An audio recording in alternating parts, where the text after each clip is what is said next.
دعائے عہد۔ بسم اللہ الرحمن الرحیم۔ اللہم صلی علی محمد و آل محمد۔ اے معبود، اے عظیم نور کے پروردگار، اے بلند کرسی کے پروردگار، اے موجیں مارتے سمندر کے پروردگار، اے توریت اور انجیل اور زبور کے نازل کرنے والے، اے سایہ اور دھوپ کے پروردگار، اے قرآن عظیم کے نازل کرنے والے، اے مقرب فرشتوں کے پروردگار، اے فرستادہ نبیوں اور رسولوں کے پروردگار، اے معبود، بے شک میں سوال کرتا ہوں تیری ذات کریم کے واسطے سے، تیری روشن ذات کے نور کے واسطے سے، اور تیرے قدیم بادشاہی کے واسطے سے، اے زندہ، اے پائندہ، تجھ سے سوال کرتا ہوں تیرے نام کے واسطے سے جس سے چمک رہے سارے آسمان اور ساری زمینیں، تیرے نام کے واسطے سے جس سے اولین و آخرین نے بھلائی پائی، اے زندہ ہر زندہ سے پہلے، اور اے زندہ ہر زندہ کے بعد، اور اے زندہ جب کوئی زندہ نہ تھا، اے مردوں کو زندہ کرنے والے، اے زندوں کو موت دینے والے، اے وہ زندہ کہ تیرے سوا کوئی معبود نہیں۔ اے معبود، ہمارے مولا امام ہادی مہدی کو جو تیرے حکم سے قائم ہے، ان پر اور ان کے پاک بزرگان پر خدا کی رحمتیں ہوں، اور تمام مومن مردوں اور مومنہ عورتوں کی طرف سے، جو زمین کے مشرقوں اور مغربوں میں ہیں، میدانوں اور پہاڑوں اور خشکیوں اور سمندروں میں، میری طرف سے، میرے والدین کی طرف سے، بہت درود پہنچا دے، جو ہم وزن ہو عرش اور اس کے کلمات کی روشنی کے، اور جو چیزیں اس کے علم میں ہیں اور اس کی کتاب میں درج ہے۔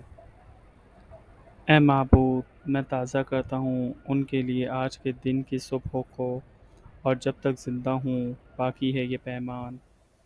یہ بندھن اور اس کی بیعت جو میری گردن پہ ہے،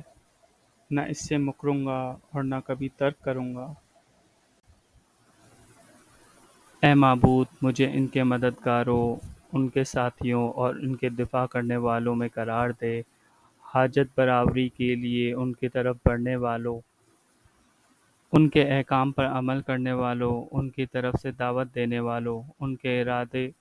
کو جلد پورا کرنے والوں، اور ان کے سامنے شہید ہونے والوں میں قرار دے۔ اے معبود، اگر میرے اور میرے امام کے درمیان موت حائل ہو جائے جو تو نے اپنے بندوں کے لیے آمادہ کر رکھی ہے، تو پھر مجھے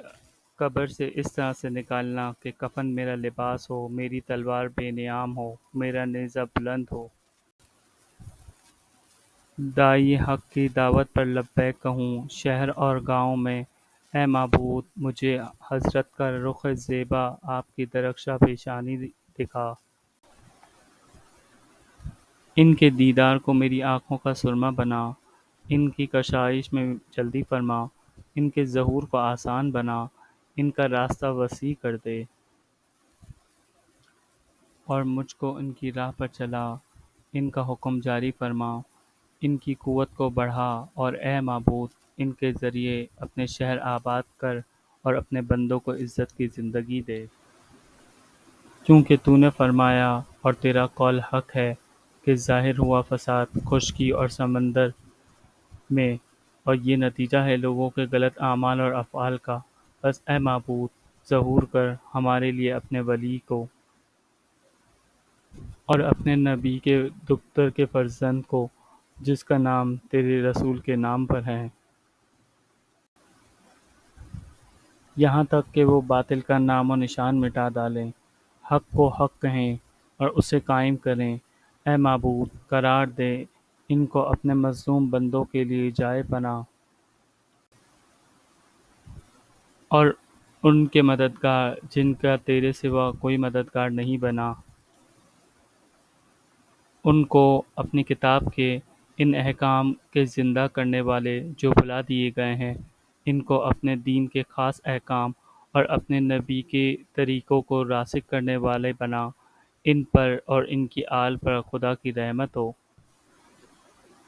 اور اے معبود انہیں ان لوگوں میں رکھ جن کو تو نے ظالموں کے حملے سے بچایا۔ اے معبود خوشنود کر اپنے نبی محمد کو ان کے دیدار سے، اور جنہوں نے ان کی دعوت میں ان کا ساتھ دیا، اور ان کے بعد ہماری حالت زار پر رحم فرما۔ اے معبود ان کے ظہور سے امت کی اس مشکل اور مصیبت کو دور کر دے، اور ہمارے لیے جلد ان کا ظہور فرما کہ لوگ ان کو دور اور ہم انہیں نزدیک سمجھتے ہیں۔ اور تیری رحمت کا واسطہ اے سب سے زیادہ رحم کرنے والے، برحمتک یا ارحم الراحمین۔ اللہم صل علی محمد وآل محمد وعجل فرجهم۔ امید کرتا ہوں آپ کو یہ ویڈیو اچھی لگی ہوگی۔ اگر اور بھی اسی طرح کی مزید ویڈیو دیکھنے کے لیے ہمارے چینل کو لائک کریں، سبسکرائب کریں اور فالو کریں۔ تھینک یو، جزاک اللہ۔